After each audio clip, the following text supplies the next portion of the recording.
Kodaikanal black Thandikudi என்ற ஒரு பஞ்சாயத்தில் போன வருடம் எங்கள் தலைவர் தளபதி அவர்கள் படப்பிடிப்புக்கோசம் ஷூட்டிங் கோசம் அங்கே போனார்.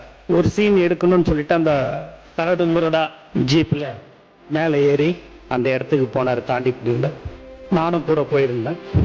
ஆனால் கீழே வரும்போது அவர் 1 மணி நேரம் தனியாக நடந்து வந்தார்.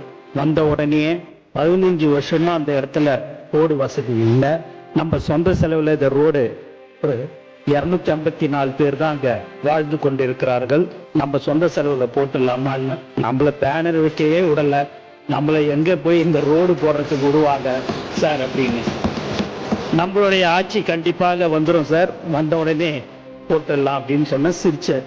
நான் பதவியேற்று 5வது நாள் முதலமைச்சர் அலுவலகத்திலேருந்து ஒரு நோட் ஷீட் வருது. என்னன்னு பார்த்தீங்கன்னா, அந்த தாண்டிக்குடி இல்லை கிராமத்துக்கு ரோடு போடணும்னு சொல்லிட்டு போன வருஷம் மே மாசத்துல சொன்னதை நினைப்பு வச்சுக்கின்னு நான் அதை மறந்துட்டேன். எங்களுடைய முதலமைச்சர் அவர்கள் வந்த 5வது நாட்களே அதை போடுறதுக்கு சொன்னாரு.